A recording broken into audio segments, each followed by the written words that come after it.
Just because someone paid you under the table doesn't mean you're not required to claim that income. You got a 1099 for 10 grand. If you can pull up $10,000 worth of expenses, you will pay no tax on that 10 grand. You're going to get two different types of income that are reported in two different ways. Don't stress, get help, file an extension, and claim all your income. I want you to look at your bank account. And for those of you that do not use a separate bank account for your side hustle, your business, you are doing it wrong. You're going to miss stuff, okay? The IRS has told you, hey, here's how you pay us less money. Are you paying attention? This is how. Make a list of all the dollars you may have given your kids to help you in your business, and that's going to be a write-off too. Yeah, and when your kid gets that income, they don't pay taxes on it. Welcome, everybody, to another episode of the Main Street Business Podcast. My name is Mark Kohler. I'm here with the illustrious Matt Sorensen, my co-host. We are both entrepreneurs, small business owners, real estate investors. We had lemonade stands as a kid. We love you, you side hustlers out there, getting that all on, getting the gateway drug to the American dream going. This show's for you. Yeah, the awesome thing about a side hustle is hopefully you're making money. Yes. The downside to the side hustle is the IRS wants to know about it, and there's some stuff you need to do on your tax return, but we've got some solutions for you. The cool thing about a side hustle is this gives you tax planning opportunities to write stuff off you never even thought about. And so we want to break that down for everybody today so you know what to look for and where you can save when you're filling out your 1040. Absolutely. And let's get right into it. And please share this podcast with any friend or family member you know that has a little side gig getting a 1099 in any way, shape, or form. So I want to lead with this. Don't stress. It's okay. I know many of you have never had a 1099 before. This is the first time this has shown up on your doorstep or in your email, and you're like, this isn't like a W-2. And you may be worried, oh my gosh, this is going to be harder to prepare my tax return. I've got to hire someone now. What can I write off against us? Lots of good questions, and we want to hit as many of those we can today. But the first thing is you should know that if it's a small little operation, this is your first time you've gotten side income, if you will, in 2023, you're working on your taxes right now. The first thing is you can still prep your return. If it's simple, you can still use a TurboTax or a TaxSlayer type software and be okay. It may also behoove you, if it's a little overwhelming, just file an extension. File an extension. There's no cost. You might want to send in a little deposit. We'll come to that later as well. But you can file an extension. You actually reduce your chances of an audit with an extension. It's okay. So my first message is don't stress. We got you. And you shouldn't worry. Yeah, just understand the way the 1099 works is this is going to go on Schedule C on your 1040, which is where you're going to claim the income. Now, a lot of times your Schedule C, and some of you might be a small business, you might have an e-commerce business, you might be doing some consulting on the side. Some people didn't send you a 1099. Yeah. You didn't even get a 1099. Well, you still have to claim the income, okay? It's called tax fraud to not do that. So you still need to claim that income so you don't add up your 1099s. And some of you, that income might just be coming from a 1099. You got a 1099 from Uber or maybe a 1099 from OnlyFans. Yeah, yeah, that's right. Big money, big money. Yeah.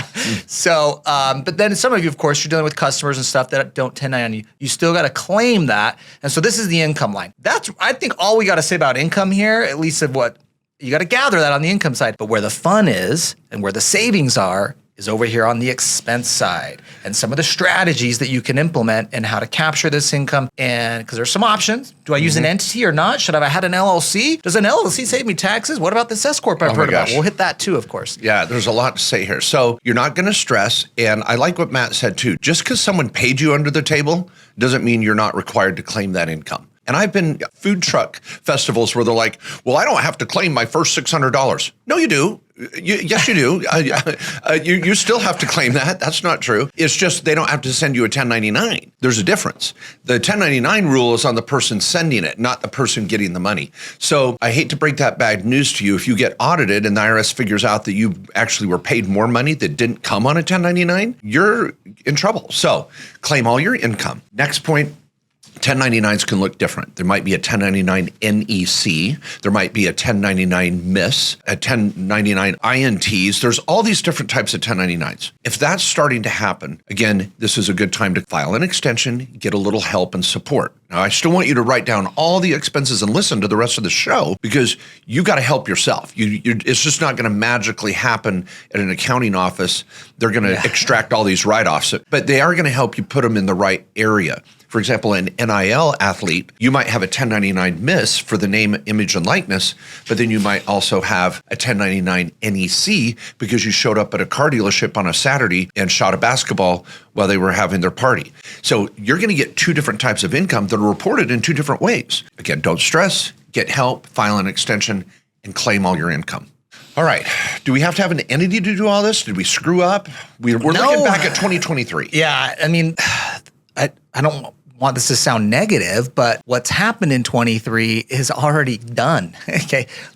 There are some things we can do here, and we're definitely going to try to extract what happened in 23 so we know we can get the best bang for our buck on our tax return. And there are a couple things you can do, but good tax planning needs to be happening in the tax year. So for those of you that are new to this can sometimes be a wake-up call to be, I should have been doing this in 2024 on my 2024 income. And so that might be a good thing to think about now. So the process is really going to be looking back. What is important for me to go capture? What is important for me to go know about to pick up? Because I'm going to expense it. Now, obviously, when we're talking about expenses, again, I just want to keep this basic. You got a 1099 for 10 grand. If you can pull up $10,000 worth of expenses, you will pay no tax on that 10 grand. Okay. That's a good thing. So, okay. That's what we're trying to do here. And maybe even you get a loss, we might be able to use that somewhere else. So that's the name of the game here. We want to gather as many expenses as we can. The list is good. The list is good, but you do not need an entity. I'm getting back to the question. Gotcha. Yeah. It took me a second to get there. Well, I got lost in my own answer. You do not need an entity. LLCs, let me make sure everybody understands that, do not save taxes. A lot of people think, I set up this LLC, I'm gonna get all these expenses and write-offs. The LLC doesn't create any different tax outcome for you. It's a pass-through entity. What goes on that, it just flows right through that LLC onto your personal return anyways. Now, an S-Corp can save you taxes. We're gonna hit that. And when you wanna use the S-Corp, it's not necessary for every side hustle, but for some of you it might. So we'll get into when you need to know that. But don't stress about the entity now. Think about an entity for being legit as a business owner, looking more official, getting some asset protection if something happens, or maybe the S-Corp, of course, if you're going to fall into that boat, which we're going to hit in a second. Yeah, I like the wake-up call comment, Matt, because when you start to prepare your taxes for 2023, it's a chance to work on your business, not in it. See, when you have a side hustle, that's when you're grinding. You're trying to make money, whether it's at some sort of Saturday event or consulting and online, whatever it could be. But working on your business is saying, how can I make this better? How can I save more taxes? How can I make more money with less time? And I'm hoping this podcast, if you're new to this, is starting to resonate and help you feel comfortable that it's not complicated and there's some easy steps. So what are you going to go back and look for? I would recommend you start with a really good spreadsheet, Google Sheets, something on your laptop. Don't try to do this on your phone. You're going to really need to snuggle up on the couch with a blanket and your laptop, put on an old movie you've seen 100 times, and start going through and thinking of all the expenses you had last year related to your side hustle. Now, some of the basics, and we have so many different podcasts you can geek out on, but let's talk about home office. Home office is going to be a great write-off. There's little rules for that, how you take it on the software, but put it on your list. You may not have a dollar amount allocated to it, but don't be afraid of it. Don't listen to anyone that says, you'll get audited for home office. I've got articles and podcasts galore on this. We'll help you do it right. I'll just mention a couple more, Matt, and then you can go. Yeah. And I like auto. Auto is a great write-off, and it can be super simple. All you're going to do is think of all the miles you drove related to your business. It could be running errands, picking up supplies. Maybe you were driving Uber or DoorDash. That's going to all those mileage. It's going to be a write-off. But you're going to be thinking of a mileage rather than fuel, repairs, and maintenance, which is called actual. More or medium-sized or larger businesses, those of you that have a full-time side gig, that's when we're going to start looking at the actual expense for auto. But grab your mileage, grab your home office, and I'm going to throw one more out there, a little Hail Mary I love, is your electronics. Be thinking of everything you may have spent on a cell phone, charging cords, laptops, iPads, cameras, tripods, lighting. You might be doing social media, website design, and need additional electronics. As a small business owner, pretty much anything you buy at Home Depot and tools, as well as Apple Store, Best Buy, that should all have some sort of relationship to your side hustle. Write it down.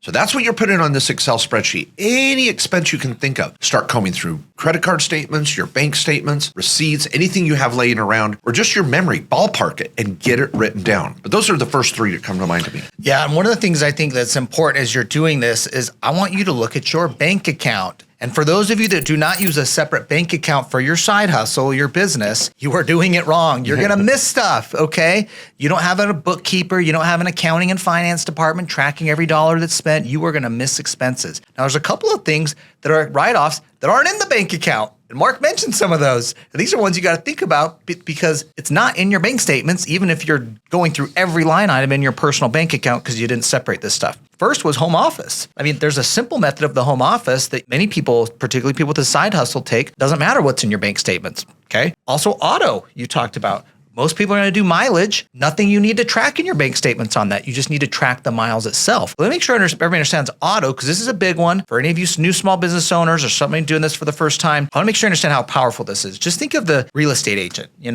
common side hustle or someone new in the industry, for example. Maybe you had you sold a property or two that year. You got your 1099. If you had 10,000 miles, you get to take 65.5 cents a mile on that. That's a $6,550 write-off. That's an expense. If you do not catch that, you're like volunteering more money to the IRS, okay? Like the IRS has told you, hey, here's how you pay us less money. Are you paying attention? This is how, okay? So make sure you're tracking that, but then start looking through the bank account and be like, did I use this in the business? Were these supplies I bought for my home office for the business? Am I driving Uber? Or is this like an air freshener or something I got in the car? Or some of the candy I'm giving out or the water bottles or whatever it is? I don't even want to get into the stuff in OnlyFans. I mean, probably shouldn't have brought that up. I know. Like, what are they writing off there? I don't want to know, and we have an OnlyFans client. And with all respect, it's an online business. And so many people are influencers and making money on YouTube Rev and all that. You got to be thinking, what am I spending money on to generate it? Yeah, exactly. Okay. But I tried to bring that around for you. Sorry. Cell phone. Okay. Let's remember cell phone. What about equipment too? That laptop Mark said you need to cozy up to watch with the old movie that you're using in your business right now?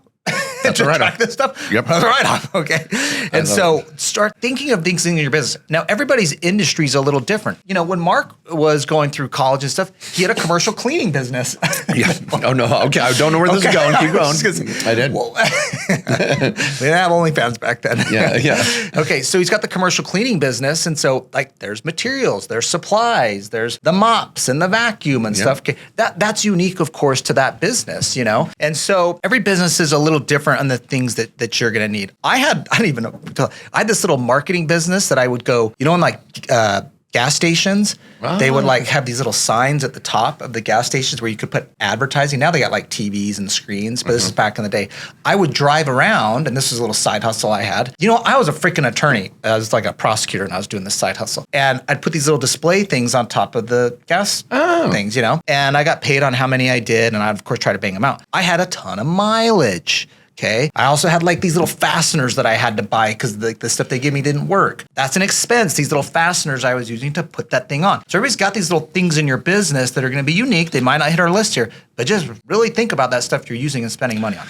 Okay, a few others, love those comments, is dining. With any side hustle, you're going to go out to at least one dinner a month and talk with your significant other or maybe other strategic relationships, contacts, vendors, providers, affiliates. So dining is a regular expense. There needs to be some dining expenses on your tax return. Now, you can't write off dining by yourself unless you're traveling. We're going to come back to that. But whenever you go to meet with anyone related to your business and you're having food and you're talking about it, even if you don't pay for their food, your food's a write-off as long as you're with someone. So look back to last year. What dining expense could I grab or take advantage of? Travel, as I just said. So in your business, your side hustle, did it involve going to a conference? Could we write off any airfare, any hotel, Airbnb, Uber, taxi, sleigh rides, whatever it takes to get that job done? And travel could be is 100% write-off, where dining is 50%. Let's say you're a consultant. Let's just give an example. So you're doing a little something on Upwork, and you travel to a conference in Dallas that helps you be a better consultant. Could be business-related, self-help related, or industry-specific conference. Well, all of your travel to get there is 100% write-off, and dining is a 50% write-off the whole time, even if you eat by yourself, because you're traveling for business. So we want to be thinking, did that conference relate to my side hustle at all? Did it help me be a better consultant? Could I write off the fees to attend and all the travel and half the dining? More than likely, yes. And so we want to be thinking, again, of those two items. Do you have another one you love? I like training. Many people took a training course for their industry. Just go back to the realtor that had to take the licensing class and the training class, and there's some cost to that. Not only the travel and stuff to get back and forth to that class, but also the cost of that class in and of itself. Some of you might be doing a certification training in your industry. That training is a write-off. That's an expense. Now, if you went to like a college and you're like, well, I went and got an accounting degree, or I went and got a physical therapy degree, or I went and got a law degree, and now I'm a lawyer. Do I get to write that off? No. Yeah, standard education. That's going to be a different write-off on your tax return. But industry-specific credentials or training is going to be a write-off in the business. The other one I'd like, and believe it or not, this is, I'm going to get a little technical here. If you have children and you also have a small business, there are specific ways to have the kids involved in the business. You might call it allowance for personal chores. That's not a write-off. But if you have the kids involved, helping stuffing envelopes, cleaning, doing office chores, helping with social media, helping with data entry, going out to the rental property and mowing lawns, or whatever the case may be, if those kids are involved in any way, shape, or form in your business, you can take a tax write-off for paying your kids. And if they're under age 18, they don't pay any taxes up to certain amounts based on the state. And in the federal, it's around 13 grand for last year. So you're getting a write-off. They're not even having to file a tax return, and it reduces your taxable income. So quit paying taxes and paying for stuff for your kids. You would be paying them and taking a write-off. Now, that's the concept. So last year, what's kind of nice is when you are messy and you've got a personal account and you're just running your side hustle, if you were to pay the kids for helping out with the business, and you can see that in your bank statement, you may have transferred money into their account or whatever, given them cash. This is a chance where you can be pretty aggressive and say, I gave my kids money last year for helping in the business. And because you didn't have a formal LLC or a formal S corporation, the protocol was messy, but the write-offs actually becomes more valid and substantiated. Once you have formal entities, you got to pay those kids through the right structure, but then you're getting savings in other ways. So as you graduate as a business owner, you're going to use different procedures, but this is one for last year. If you're kind of a mess, this is one you want to take advantage of. Make a list of all the dollars you may have given your kids to help you in your business, and that's going to be a write-off too. Yeah, and when your kid gets that income, think about it for them. They don't pay taxes on it because they're going to be below the standard deduction if you even need to file a tax return, because you're not going to be paying them tens of thousands of dollars. So they're going to be under the standard deduction. They need to file a return. So expenses comes off you where you do have a tax you have to pay, and you have to file a return, and we push it over the kids if they're legitimately working in the business. Now, one big thing I think that happens when people are doing this on Schedule C, right? They picked up all their 1099s and any other income they might have had in the side hustle. They're writing all this stuff up that we talked about, their auto, their travel, their home office, all this stuff we talked about, cell phone, equipment, stuff used in the business, all that stuff is they're expensing it.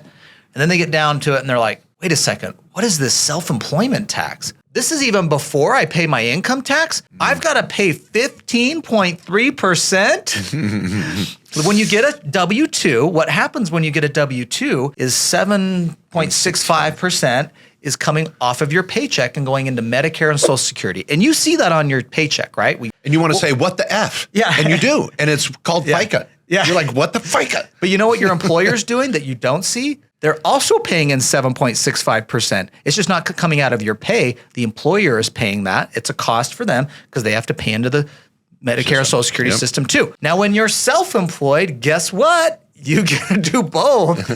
You get to pay for the employee and the employer, and it totals this 15.3%, which is painful. And you see that add up, and you're like, holy cow. And I got to pay income tax on this too, plus 15.3%. And I'm in a 30% federal tax bracket. I'm paying 45.3%, or whatever it adds up to in your scenario. But then I'm talking about state tax. So there's a strategy on the self-employment tax, which you will be able to employ this year in 2024. Yes. So when you see this come and you're like, oh my gosh, I'm paying more tax than I want to, this is when it's time to get a consultant to help analyze this situation. Now, we've got prior podcasts and YouTube videos on the self-employment tax S corporation, as in small corporation strategy. And you can take the LLC you already have and turn it into an S corp very affordably. Now, that's a forward-thinking strategy. So for today, we just want to plant that seed that now that your tax return is going to be done soon, schedule a consult with a tax advisor. And we have a network on our website. We'll make sure it's down in the description below, where you can get to the Tax Pro network and interview and find an advisor around the country. They don't need to live in your town. You can do a Zoom strategy call. It can be very affordable. We don't make money off that network. We make money training the network and supporting them and sending them leads and helping them. But you can work directly with them and have your own client relationship with an advisor, which you should have.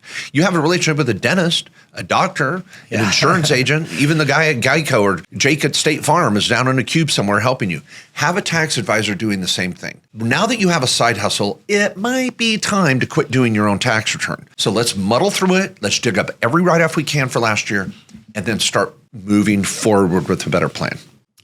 You had to throw in Jake at State Farm to like get me off track here, huh? And what are you wearing, Jake at State Farm? Khakis. Yeah, right.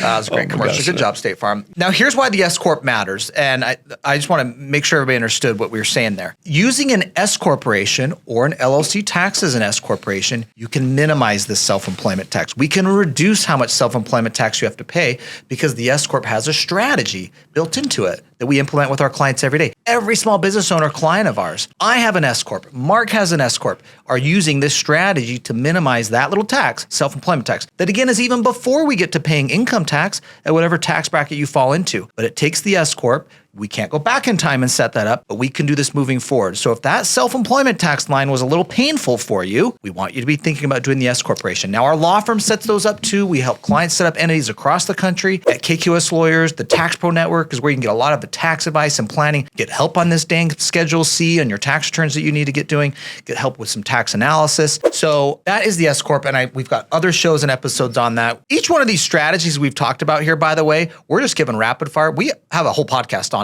auto. We have a whole podcast on cell phones and equipment, so you can deep dive in this more if you need to. We just want to let you know, think about this. This needs to be on your return. This is what's going to save you money. A couple of final points, something I want to say in it, and it's difficult to create a list for you. So I'm going to say it this way, and Matt kind of alluded to it as well, and that's being creative. You have to get addicted to this. It's kind of fun. You know what? It's actually easier sometimes to save money than make money. And so if you can say, oh my gosh, guys, all right, what could I do? Well, there's clients that have a warehouse and they do landscaping and they have a little metal building and their stuff's getting stolen all the time. So they have a guard dog and they feed their dog morning and night and they leave a dog on premises. That dog is a write-off. A pet is a write-off. I have an article on 9 ways to write off a pet. They also may say, well, we've got mice and all sorts of problems here in our garage with where we store our supplies for shipping for our little side hustle out of our basement. And we need a cat. Okay, your cat's now a write-off. So everything at the vet and everything for the cat's a write-off. I've had realtors that show property on the mountain in the winter, and they have to pay for a special ski pass to take their clients up on the hill at Park City or Deer Valley. Their ski lift pass is now a write-off. Clients that have snowmobiles and four-wheelers to access properties they might manage with an Airbnb. You have clients that have specific uniforms that they need to wear when they're on the job. And so clothing can become a write-off if it's got logos on it and it's required for the job. You can't just write off your nice suit because you need to look good on camera. And then you start just saying the word camera. So much of business now has a social media presence. So every camera, drone, screen, tripod, speaker, microphone, earbuds, Apple Watch, anything electronic that's going to help you build and market your business is going to be a write-off too. So I just wanted to throw out some ideas there because I can't give you that list that's specific to what you're doing per se. The golden rule is any expense incurred in the production of income. That's code section 162 at the IRS. Any expense incurred directly or indirectly to build your business. Now, when I say indirectly, you may not be able to write off 100% of the snowmobile, but you could write off 50% of it because you use it 50% for business, 50% for personal. So you get that indirect angle as well. Yeah. And if you weren't bought in that doing tax planning is fun, like Mark said, let me give you another reason why you should be thinking about this.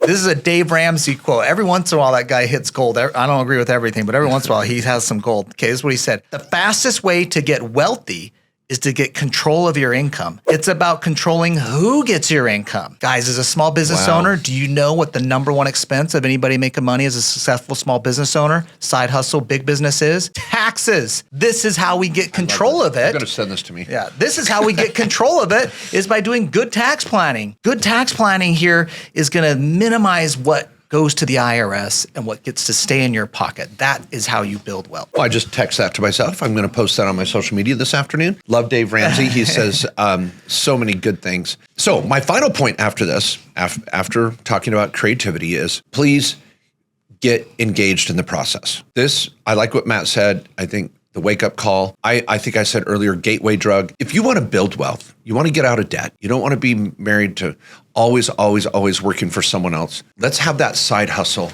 and let it grow and facilitate it. We love it when our employees have a side hustle. We don't want them to quit their day job, but when they can make money on the weekends and evenings and when they're asleep at night online, they're going to come to work stronger. They're going to come to work happier and confident because they're not stressed out about their finances. Over 50% of working Americans now have a side hustle. The key is keeping that side hustle optimized, making money so you can go to your day job and get the benefits and build that community and those relationships and that tribe at work, but also have this double life where you're also building wealth on the side. And now you're in control of your destiny. It's not one or the other. They're not exclusive.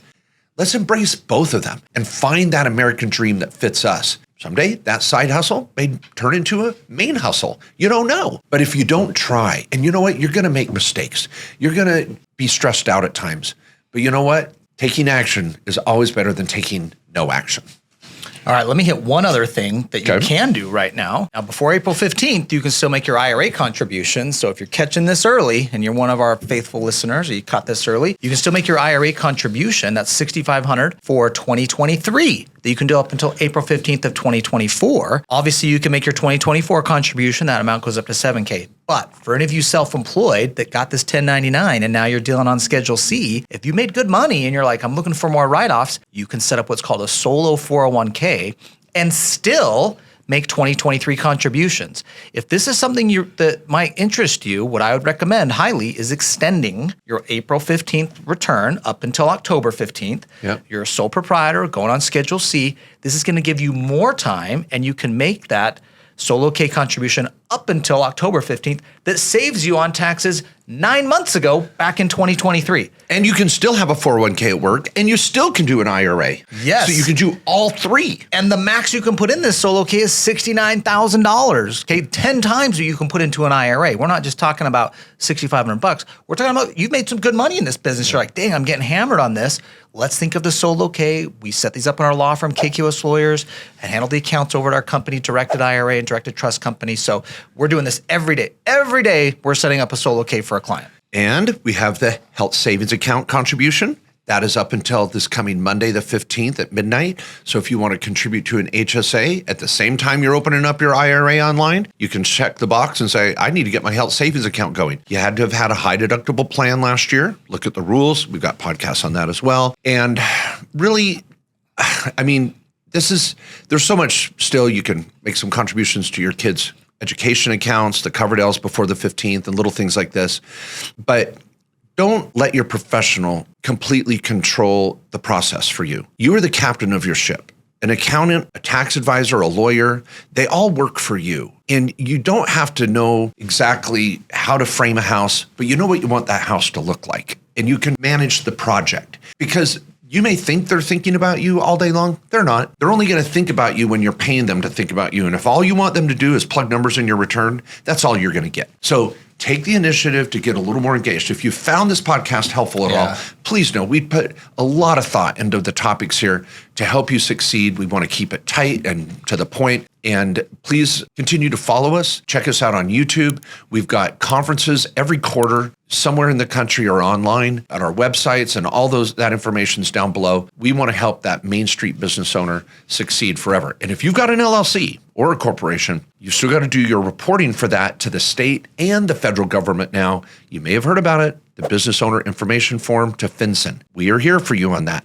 Don't forget about that. And some are like, well, I don't have to do that. I didn't make money. Nope. You have an LLC, you got to do it. So we'll be talking more about that throughout the year. That deadline is the is December 31st. So. Yeah, it's December 31st for those of you that had an entity set up before 2024. But if you set up an entity in 2024, you have 90 days. So some of you are like, oh man, I listened to your guys' podcast. I need to do this S corporation I heard about because I got crushed on self-employment tax. Well, you're going to need to do a BOI on that. Now, if our law firm sets it up at KQS Lawyers, we'd love to help you, of course. We do that for you. That's part of the service. If you hack it out on your own online, I'm just telling you, those online services don't know what they're doing. And did you make sure that got filed? And when you add up the cost of LegalZoom or a lot of our competitors in the law firm, it's more than using a law firm and being able to talk to a real tax lawyer who's going to help strategize for you. So we're here for you. Thanks for tuning in, of course, to the Main Street Business Podcast. We're going to be back next week with another incredible topic. Less OnlyFans comments, I promise. No, it's good. The same great tax strategies. Yeah, it's fun. Yeah. We're talking about young and old, male and female, and there's so much money to be made right now online, and just the crypto trading and the crypto metaverse world and NFTs is blowing up for so many people. So take control of your ship.